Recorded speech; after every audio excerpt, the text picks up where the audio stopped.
Hello friends, बहुत बहुत स्वागत है आपका इंग्लिश एडवांटेज की ऑनलाइन क्लासेस में। फ्रेंड्स, इस वीडियो में मैं आपको सेंटेंस करेक्शन या सेंटेंस इम्प्रूवमेंट के बारे में बताऊंगा और ये रिवीजन टेस्ट सीरीज़ का पार्ट 11 है। बाकी के पार्ट आप डेफिनेटली इंग्लिश लैंग्वेज में और हिंदी लैंग्वेज दोनों ही लैंग्वेज में अलग अलग प्लेलिस्ट में जाके देख सकते हैं। तो ये सेंटेंस करेक्शन सारे कॉन्सेप्ट बेस्ड हैं और ये मैंने लास्ट ईयर क्वेश्चन पेपर से लिए हैं, 2014 के हैं ये। और कुछ क्वेश्चन इसमें एसबीआई बैंक पीओ के हैं, कुछ क्वेश्चन आईबीपीएस बैंक पीओ के हैं और कुछ क्वेश्चन इसमें स्पेशलिस्ट बैंक ऑफिसर एग्ज़ाम के हैं, ताकि आपको सभी तरीके के क्वेश्चंस का एक सही एक्सपोजर मिल जाए और किसी भी तरीके के क्वेश्चन को आप आराम से कर सकें। तो सेंटेंस करेक्शन के जितने भी क्वेश्चंस आते हैं बैंकिंग एग्ज़ाम में, वो सारे कॉन्सेप्ट बेस्ड आते हैं। कोई भी क्वेश्चन आपका नेक्स्ट एग्जाम में आपका रिपीट नहीं होगा, लेकिन कॉन्सेप्ट जो होगी, जो बेसिक कॉन्सेप्ट होगी, वो डेफिनेटली रिपीट होगी। तो मैं आपको कॉन्सेप्ट बेस्ड सारे सेंटेंस इस वीडियो ट्यूटोरियल में बताऊंगा। तो चलिए शुरुआत करते हैं। देखिए, इस तरीके से इंस्ट्रक्शंस दिए होंगे आपके एग्जाम में और इसी तरीके से क्वेश्चन होगा और लेंदी या ट्रिकी क्वेश्चंस ज़्यादा आते हैं बैंकिंग एग्जाम में। देखिए, ये है करंट पैटर्न आपका बैंकिंग एग्जाम का। इसमें ये पूरा सेंटेंस दिया हुआ है और सेंटेंस को पार्ट्स में डिवाइड करके ये नीचे दिया हुआ है।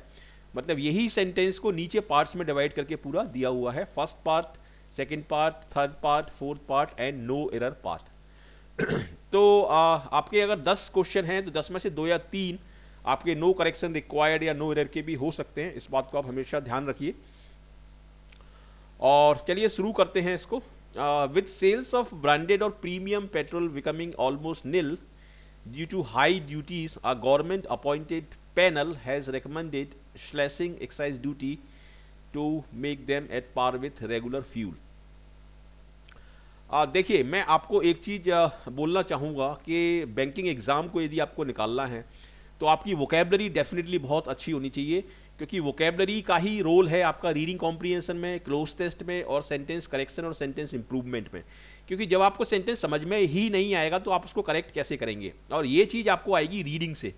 तो इसलिए मैं बार बार सारे वीडियो ट्यूटोरियल में ये बात बोलता हूँ कि रीडिंग बहुत ज़रूरी है, अच्छी मैगजीन्स की और हिंदू न्यूज़पेपर की और इंडियन एक्सप्रेस की।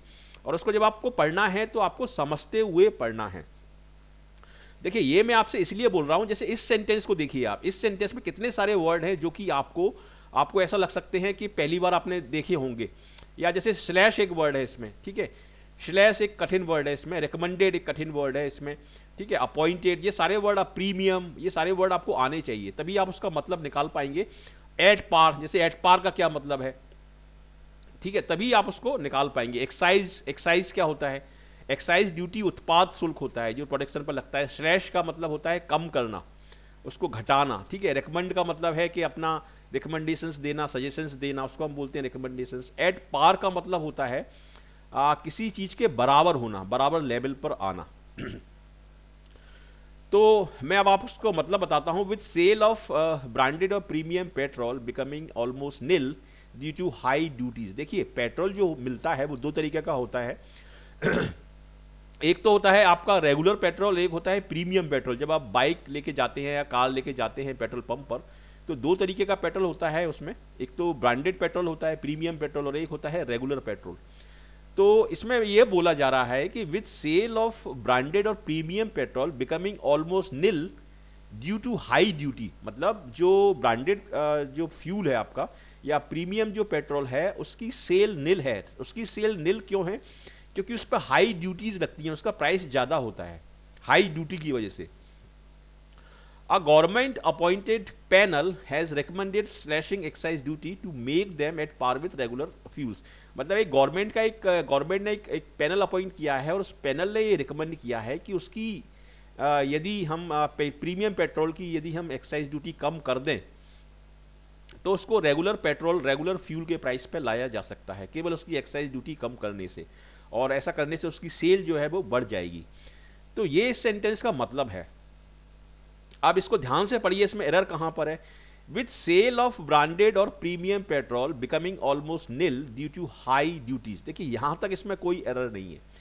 इस तरह के सेंटेंस को करेक्ट करने का एक सही तरीका ये है कि हर वर्ड को, हर पार्ट को आप क्लोजली एग्जामिन करिए, ठीक है। तो यहां तक ये सही है। अ गवर्नमेंट अपॉइंटेड पैनल, ये सही है। Has recommended slashing excise duty to to to make them, them यहां पर गलत है, to make them at par with regular fuel. देखिए 3 लाइन का एक बड़ा सेंटेंस है और गलती क्या है, गलती केवल एक स्लाइट मिस्टेक है, एक सटल मिस्टेक है, बहुत छोटी मिस्टेक है, इसमें एक वर्ड की मिस्टेक है। और इसी तरीके की ट्रिकी सेंटेंस आपके बैंकिंग एग्जाम में आएंगे। तो यहां पर देम इसलिए नहीं आएगा क्योंकि यहां पर ये जो देम आया है ये हम प्राइम पेट्रोल के लिए बात कर रहे हैं, और प्राइम पेट्रोल जो है वो premium petrol, sorry premium petrol जो है वो एक ही है, बहुत सारे नहीं है, उसकी कैटेगरी बहुत सारी नहीं है। यहां पर आप देख सकते हैं ये सिंगुलर है प्राइम पेट्रोल, तो इसलिए यहां पर इट लगना चाहिए ना कि them. To duty to make it, make it मतलब प्रीमियम पेट्रोल का जो प्राइस है, make it at par with regular fuel. तो यहां पर ये वाला जो पार्ट है, देम वाला पार्ट है, इसमें गलती है। अब देम वाला पार्ट कहां पर है इसमें, ये आपको देखना पड़ेगा। देम वाला पार्ट ये सी में है, सॉरी डी में है, ठीक है। तो डी आपका इसमें आंसर होगा, slashing excise duty to make them at par with regular fuel. तो इसमें आपका जो आंसर होगा वो डी होगा। इस वाले पार्ट में देम है, इस वाले पार्ट में देम है, तो इसलिए डी आपका आंसर होगा। तो देखा आपने कि इस क्वेश्चन में किस तरीके से एक ट्रिकी क्वेश्चन है और बहुत सटल मिस्टेक है, बहुत छोटी सी मिस्टेक है, लेकिन वो मिस्टेक आप तभी निकाल पाएंगे जब उसको आप एक एक पार्ट को आप ध्यान से पढ़ेंगे, ठीक है। चलिए देखते हैं सेकंड क्वेश्चन। देखिए ये है second question. India's largest utility vehicle and tractor maker is again in the race of acquire for a stake in a Swedish company which is a premium car maker। देखिए इसमें एक basic concept है ये, और ये मैं अपने सारे वीडियो ट्यूटोरियल में कई बार बता चुका हूं कि यहां पर ऑफ लगा हुआ है, ये ऑफ, ठीक है। तो ऑफ एक प्रपोजिशन है और प्रपोजिशन के बाद हम लगाते हैं वर्ब की आईएनजी फॉर्म। तो इसमें आप यहां पर इसमें गलती है, एक्वायर वाले पार्ट में इसमें गलती है, ठीक है। तो एक्वायर यहां पर भी होगा, उसमें ये वाला पार्ट इसका आंसर होगा बी। तो इसमें आप बोल सकते हैं कि India's largest utility vehicle and tractor maker is again in the race of acquiring for stake. और यहां पर आप टू भी बोल सकते हैं। आप अगर यहां पर आप टू लगाते हैं तो फर्स्ट फॉर्म आएगी यहां पर, in the race to acquire for stake in a Swedish company which is a premium car maker, ठीक है। तो इन द रेस के बाद हम नॉर्मली यहां टू ही लगाएंगे। और यदि आप मतलब दो तरह की मिस्टेक हो सकती है, यदि आप ऑफ लगा रहे हैं इसमें तो फिर एक्वायरिंग होगा, लेकिन इन द रेस के बाद यहाँ पर टू ही आना चाहिए, तो इसमें टू की मिस्टेक है, ऑफ की मतलब एक्वायर की मिस्टेक नहीं है। लेकिन दोनों ही तरीके से आप देखें तो आपका आंसर जो होगा वो बी ही होगा। तो India's largest utility vehicle and tractor maker is again in the race to acquire for stake in a Swedish company which is a premium car maker. Stake का मतलब होता है जैसे शेयर्स जो होते हैं, किसी कंपनी में हम शेयर खरीदते हैं, स्टेक खरीदते हैं, उसको हम बोलते हैं स्टेक। स्टेक का मतलब उसके अंदर आपने उसने पार्टनरशिप खरीदी है या शेयर होल्डर आप बन गए हैं, उसको हम बोलते हैं स्टेक। वैसे स्टेक का मतलब रिस्क भी होता है, खतरा भी होता है स्टेक, और एक्वायर का मतलब है हासिल करना। तो इसमें ये गलती है, बहुत सिंपल सी मिस्टेक है, और बी इसमें इसका आंसर है। चलिए नेक्स्ट देखते हैं। Attributing rise in inflation partly for withholding of food stock by traders, the minister said that he was committed to easing the supply side bottleneck।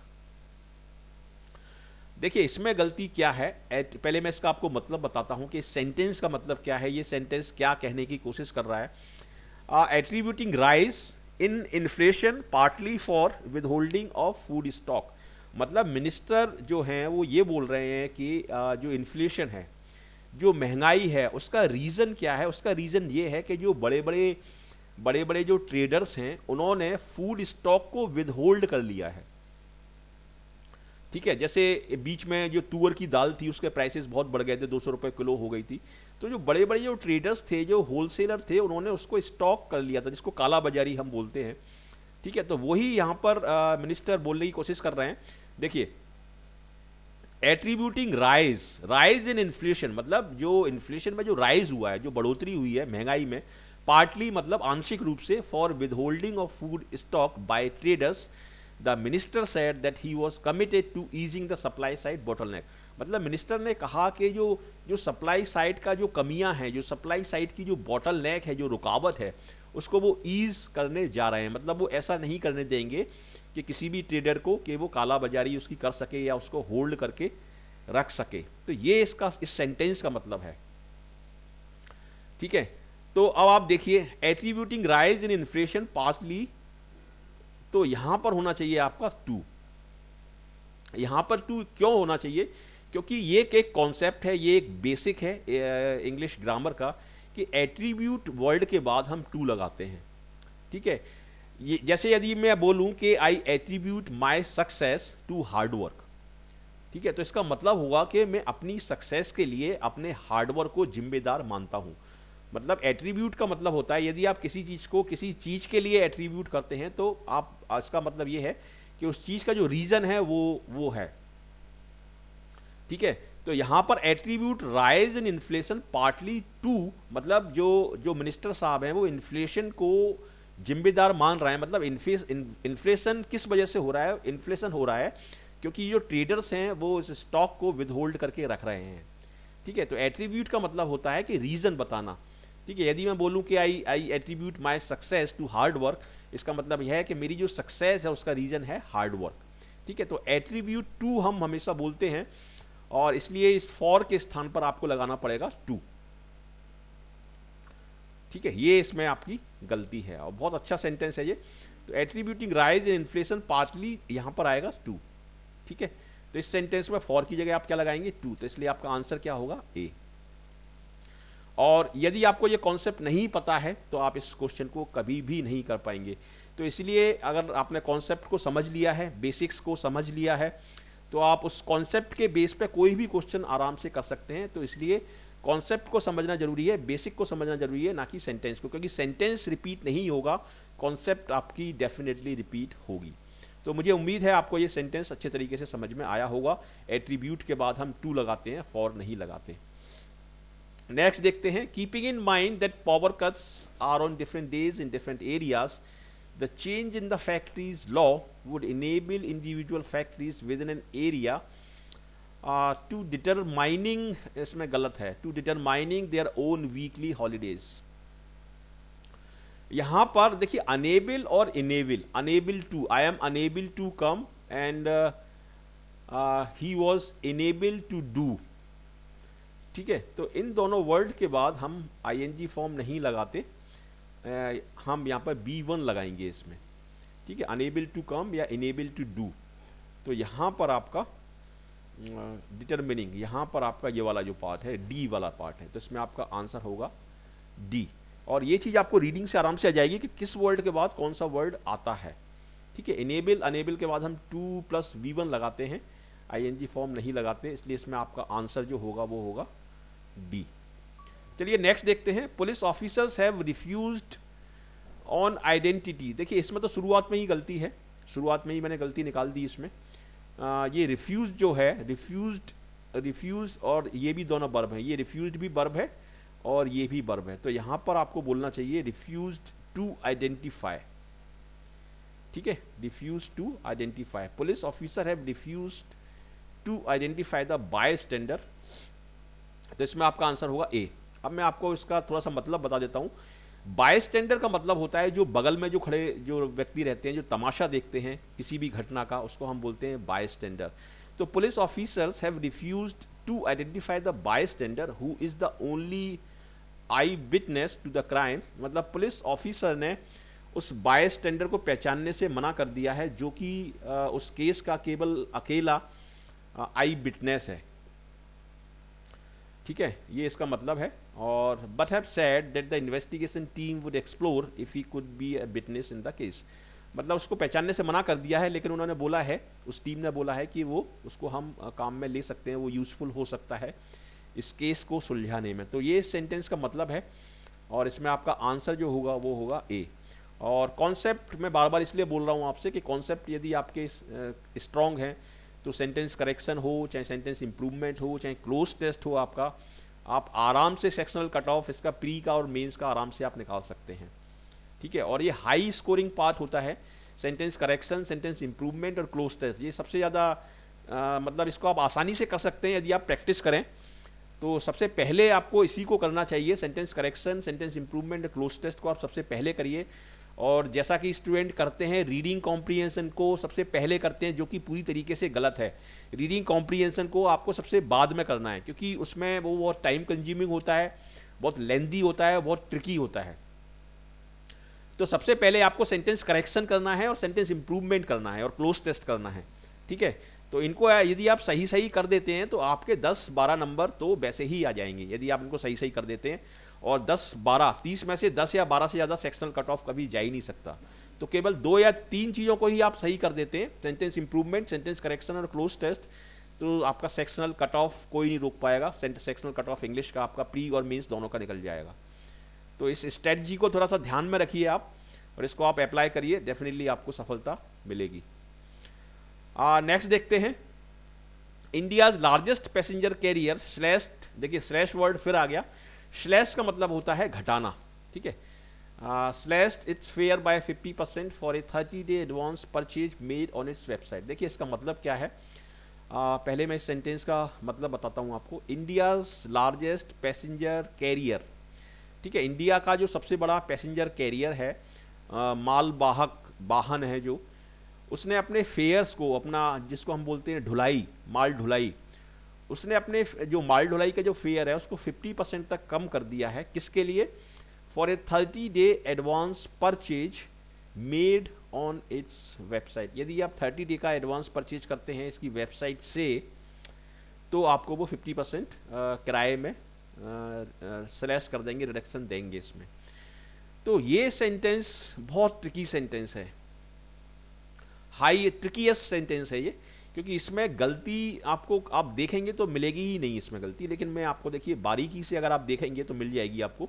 India's largest passenger carrier slashed, यहाँ तक सही है। It's सही है, क्योंकि it's हम singular के लिए लगा रहे हैं, तो इट्स सही है। फेयर सही है। बाय 50% सही है, क्योंकि हम जब किसी अनुपात में किसी चीज़ को घटाते हैं या बढ़ाते हैं तो बाय वर्ड सही आता है, बाय वर्ड सही है यहाँ पर। फॉर ए 30-day एडवांस, ये सही है, ये यहाँ पर सिंगुलर में लिखा हुआ है क्योंकि ये कंपाउंड नाउन है, और कंपाउंड नाउन को सिंगुलर में ही हम इस तरह से लिखते हैं। परचेज वर्ड सही है। मेड वर्ड सही है। यहाँ पर एक्चुअली ये ऑन वर्ड सही नहीं है। आप कोई भी चीज़ खरीदते हैं, you purchase anything from the website, not on the website, ठीक है। इस चीज़ को आप ध्यान से सुनिए, from the website. I bought this mobile phone from that website, ठीक है। वेबसाइट के ऊपर नहीं खरीदते आप, वेबसाइट से खरीदते हैं, तो इसलिए यहाँ पर ये वर्ड आपका गलत है, और यहाँ पर आपको बोलना पड़ेगा from, purchase made from its website. तो ये आपका आंसर होगा इसमें डी। देखिए कितनी सी ट्रिकी मिस्टेक है, और मैंने आपको ये अच्छे तरीके से समझाया है। ये कॉन्सेप्ट्स हैं बेसिकली, और ये चीज़ आपको आएगी रीडिंग से। नेक्स्ट देखते हैं, dissatisfaction levels among employees have increased since 2009 when the economic slowdown set upon। देखिए वही इसमें ट्रिक अपनानी है आपको, एक एक पार्ट को आपको अच्छे तरीके से देखना है। डिससेटिस्फैक्शन लेवल्स अमंग सही है इसमें, ठीक है, क्योंकि बहुत सारे एम्प्लॉई हैं, तो ये सही है। लेवल सही है इसमें। हैव इसमें सही है क्योंकि बहुत सारे एम्प्लॉई हैं। इंक्रीज सही है इसमें, क्योंकि हैव के बाद V3 आएगा। सिंस का प्रयोग इसमें सही है क्योंकि परफेक्ट टेंस है ये, और परफेक्ट टेंस में हम सिंस का प्रयोग करते हैं। When the economic slow down, ठीक है। तो इसका मतलब क्या है, इस सेंटेंस का मतलब ये है कि dissatisfaction levels among employ have increase since 2009 when the economic slow down set upon. इस सेंटेंस का मतलब ये है कि डिससेटिस्फैक्शन लेवल जो है एम्प्लॉयज़ के बीच में, वो इंक्रीज हुआ है 2009 से, जब आपका इकोनॉमिक स्लो डाउन आया था, जब आर्थिक मंदी आई थी, आर्थिक मंदी की शुरुआत हुई थी, ठीक है। तो इसमें स्लो डाउन वर्ड सही है, ठीक है, इकोनॉमिक वर्ड सही है, डिससेटिस्फैक्शन वर्ड सही है। इसमें ये वाला जो फ्रेजल वर्ब यूज हुआ है ये गलत है, क्योंकि यहाँ पर आप इकोनॉमिक स्लो डाउन की स्टार्टिंग की बात कर रहे हैं, और जब किसी चीज़ की स्टार्टिंग की बात करते हैं तो हम उसको बोलते हैं सेट इन। जैसे यदि मैं बोलूं कि winter season has set in, winter season शुरू हो गया है, तो सेट इन वर्ड आएगा यहाँ पर, सेट अपॉन नहीं होगा। और हैज के साथ सेट की थर्ड फॉर्म लगेगी तो सेट की थर्ड फॉर्म तो सेट ही है, तो वो तो सही है, मतलब फर्स्ट पार्ट इसमें सही है। लेकिन ये दूसरा जो पार्ट है ये गलत है, इसमें होगा सेट इन। तो किस पार्ट में सेट अपॉन है? इस पार्ट में सेट अपॉन है, इस पार्ट में ही तो आप चेंज करेंगे, तो इसलिए इसमें आपका डी आपका जो होगा वो आंसर होगा। सेट इन का मतलब होता है स्टार्ट होना, किसी चीज का शुरुआत होना। ये सेट इन काफ़ी कॉमन है, काफ़ी रीडिंग कॉम्प्रिहेंशन में भी ये फ्रेजल वर्ब यूज़ होता है। चलिए नेक्स्ट देखते हैं। During planning your investments you must guard against becoming too conservative. देखिए ये भी काफ़ी ट्रिकी क्वेश्चन है, और सारे क्वेश्चन ये मैं आपको जो बता रहा हूँ ये सारे इसमें 80% क्वेश्चन एसबीआई बैंक पीओ के हैं, जो कि जिसमें जो पेपर होता है इंग्लिश का वो सबसे ज़्यादा ट्रिकी होता है। ठीक है, अब इसमें देखिए, during planning your investments you must guard against becoming too conservative. मतलब जिस समय आप अपने इन्वेस्टमेंट की प्लानिंग करते हो उस समय आपको इस चीज़ से बचना चाहिए कि आप बहुत ज़्यादा कंजर्वेटिवली ना सोचें। ठीक है, बहुत ज़्यादा ऐसी ऐसी चीज़ों में आप इन्वेस्ट नहीं करें जो बहुत ज़्यादा पुरानी हो चुकी हैं, कंजर्वेटिव हो चुकी हैं। फॉर एग्जांपल जैसे पोस्ट ऑफिस की स्कीम्स हैं, किसान विकास पत्र हैं, और इस तरह की जो चीज़ें हैं बहुत ज़्यादा कंजर्वेटिव, थोड़ा सा एग्रेसिव रखें, मतलब थोड़ा सा पैसा आप प्रॉपर्टी और शेयर मार्केट में भी लगाएं, इस सेंटेंस का ये मतलब है। तो यहाँ पर देखिए गलती क्या है, बहुत सटल मिस्टेक है इसमें। देखिए यहाँ पर गलती जो है वो ड्यूरिंग की है, यहाँ पर ड्यूरिंग के जगह आएगा वाइल प्लानिंग योर इन्वेस्टमेंट, क्योंकि वाइल जो आता है वो एक मूवमेंट के लिए आता है। ठीक है, जब आप अपने इन्वेस्टमेंट को प्लान करेंगे तो प्लान करने का जो टाइम होगा एक मूवमेंट पर आप उसको प्लान करेंगे। ठीक है, तो वाइल प्लानिंग योर इन्वेस्टमेंट यहाँ पर बोलेंगे कि प्लान करते समय, अपने इन्वेस्टमेंट को प्लान करते समय, और अगर मैं ड्यूरिंग लगाऊंगा तो उसका मतलब होगा अपने इन्वेस्टमेंट को प्लान करने के दौरान। मतलब इसका मतलब ये हो गया कि आपने अपने इन्वेस्टमेंट को जो प्लान किया वो 10 साल के ड्यूरेशन में किया, एक ड्यूरेशन की बात हो गई जो कि पूरी तरीके से गलत होगी। ठीक है, तो वाइल प्लानिंग योर इन्वेस्टमेंट मतलब जिस पॉइंट पर आप अपने इन्वेस्टमेंट को प्लान करते हैं, किसी भी पॉइंट पर, चाहे वो आज हो, कल हो, परसों हो, किसी भी पॉइंट पर जब आप इन्वेस्टमेंट को प्लान करते हैं तो आपको ये सोचना चाहिए, आपको ये इस बात का ध्यान रखना चाहिए कि आप बहुत ज़्यादा कंजर्वेटिव ना हो। ठीक है, ये बहुत क्लोज सेंटेंस है और बहुत कंफ्यूजिंग सेंटेंस है। कुछ स्टूडेंट को ये सही लगेगा, लेकिन अगर आप ध्यान से देखें तो ये गलत है। वाइल प्लानिंग और इन्वेस्टमेंट, प्लानिंग इन्वेस्टमेंट को प्लान करते समय। ठीक है, ड्यूरिंग वर्ड यहाँ पर पूरी तरीके से गलत है, और इसमें आपका आंसर होगा ए। बहुत ट्रिकी सेंटेंस है। नेक्स्ट सेंटेंस देखते हैं, officials in Las Vegas. Las Vegas क्या है? लास वेगास यूएस में एक शहर है, एक जगह का नाम है। Officials in Las Vegas are harnessing the power of the sun to lit the city's iconic welcome sign. Iconic मतलब एक बहुत अच्छा, जिसकी एक पहचान है, उसको हम बोलते हैं आइकॉनिक। ठीक है, तो यहाँ पर आप देखिए officials in Las Vegas are harnessing मतलब उस पावर का वो यूज़ कर रहे हैं। द पावर ऑफ द सन, या सन से पहले द आया है, ये सही है। यहाँ पर देखिए क्या है, या officials in Las Vegas are harnessing the power of the sun to lit the city's iconic welcome sign. देखिए उस सिटी का, लास वेगास जो सिटी है, उस सिटी का जो वेलकम साइन है उसको वो सन की रोशनी से, सूरज की रोशनी से प्रज्वलित करने की कोशिश कर रहे हैं, उसको उजाला करने की कोशिश कर रहे हैं। तो यहाँ पर ये चीज़ आपकी गलत है। ठीक है, जलाने को हम बोलते हैं लाइट, LIGHT, और लिट जो है वो सेकेंड और थर्ड फॉर्म है, ये V2 हो और V2 और V3 है, ये एक्चुअली लाइट, लिट और लिट। तो यहाँ पर 2 के बाद में कौन सी फॉर्म लगाऊंगा, फर्स्ट फॉर्म या थर्ड फॉर्म? यहाँ पर मैं लगाऊंगा फर्स्ट फॉर्म, और फर्स्ट फॉर्म क्या है लिट की? फर्स्ट फॉर्म है आपका लाइट। ठीक है, तो आपका इसमें आंसर होगा टू लाइट, ये सी इसमें आपका आंसर होगा।